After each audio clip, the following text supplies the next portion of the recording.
আসসালামু আলাইকুম দর্শক বন্ধুরা, আশা করি ভালো আছেন। এমডি টেইলার্স অ্যান্ড সার্ভিসিংয়ের পক্ষ থেকে আপনাদের অসংখ্য ধন্যবাদ আজকে আমার এই ভিডিও দেখার জন্যে।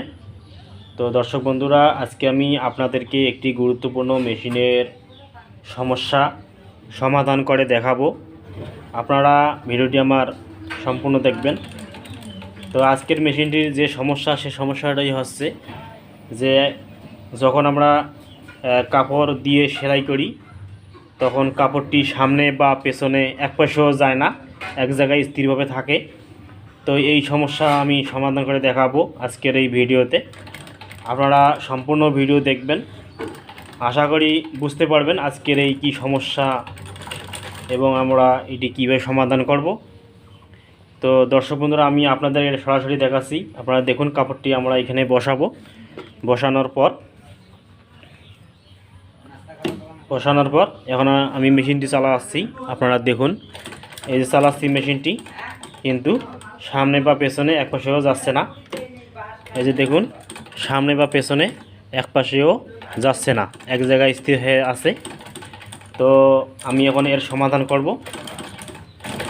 তো বন্ধুরা, সমাধান করার পূর্বে আমার একটি রিকোয়েস্ট, যারা আমার এই চ্যানেলটিকে এখনও সাবস্ক্রাইব করেনি তারা সাবস্ক্রাইব করে নেন এবং বেল আইকনে ক্লিক করেন, একটি লাইক করে দেন। তো এখন এই যে সমস্যাটা, যে কাপড় সেলাই হচ্ছে, দেখেন দাঁতি আমাদের ওঠানামা করতেছে, তাও দেখা যাচ্ছে। দাঁতি ওঠানামা করতেছে, তাও দেখা যাচ্ছে, কিন্তু কাপড়টি সামনে বা পেছনে আসতেছে না। এখন এর সমস্যাটা আমি সমাধান করে দেখাবো আপনাদের। তো প্রথমে মেশিনটি আমরা এইভাবে একটি কার্ড নেব। এই যেরকম কার্ড নেবেন, আপনারাও কার্ড নিয়ে এরকম রাখবেন। এই যে রাখলাম। রাখার পর এখন যেহেতু আরেকটি ঘটনা দেখুন, এইখানে সমান হয়ে আছে। এই যে প্লেট আছে, যে প্রেশার প্লেটটা যে আছে, এই প্লেটের মাঝে যে দাঁতই থাকে, যেটাকে দাঁত বলা হয়, এই দাঁতই নিচে ডাবানো। এই যে ডাবানো একটু ভাষা আছে, এই ভাষাতে কাজ হচ্ছে না, আরও একটু ভাসিয়ে দিতে হবে, আর একটু উপরে উঠায় দিতে হবে। তো আমি কীভাবে উঠায় দিই উপরে, আপনারা লক্ষ্য করুন। মেশিনটা এইভাবে ঘোরাবেন, এই ঘুরায় নেবেন, নিয়ে এই যে দেখুন এইখানে এইরকম একটা দেখবেন, আপনারা খেয়াল করবেন, এইরকম একটা আছে। আর এই যে দেখুন, এইখানে একটা বল বসেছে, এই বলটি এটি নিচে নামছে। এই দেখুন কেমন লড়তেছে, এই যে লড়তেছে, মানে এই নাটটি লুজ হয়ে গেছে, যার ফলে ওই দাঁতিটি এই দিকে আসছে। এই দেখুন, এই দিকে আসছে। এখন আমি এটি সমাধান দেখাবো।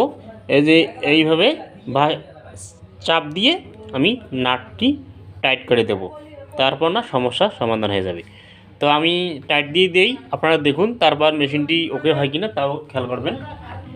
এখন মেজারমেন্টটি কীভাবে করতে হবে তাও আমি দেখাচ্ছি। এইখানে আপনারা এইভাবে এই প্রেশার ফিটটি উঠায়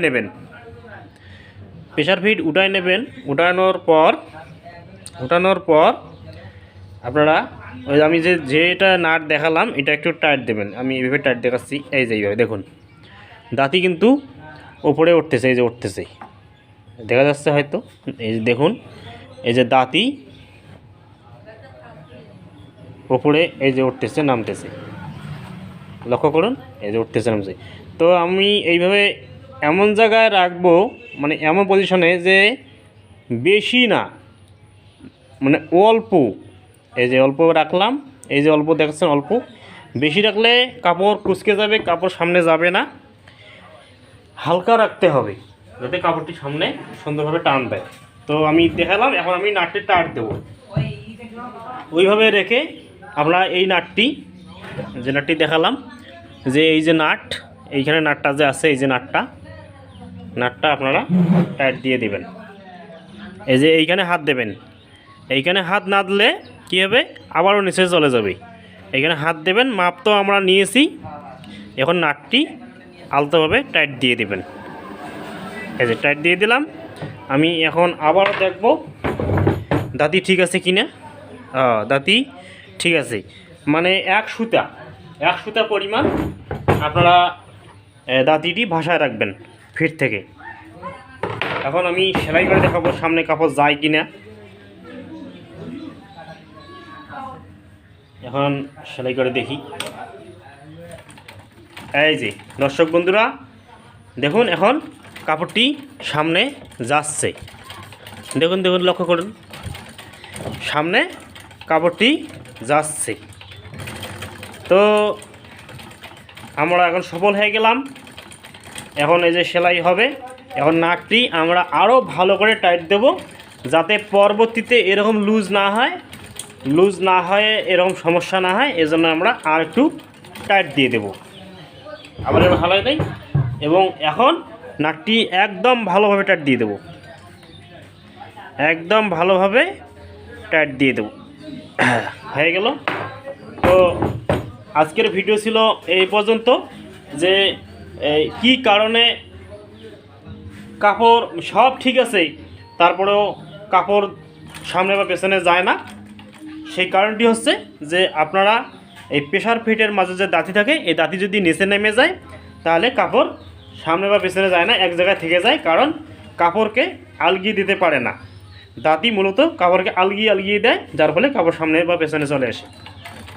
তো দেখালাম, আপনারা যদি আপনাদের এরকম মেশিনের সমস্যা হয়ে থাকে আপনারা সমাধান করতে পারবেন আশা করি। তো ভালো থাকবেন, সুস্থ থাকবেন। আসসালামু আলাইকুম ওয়া রাহমাতুল্লাহ।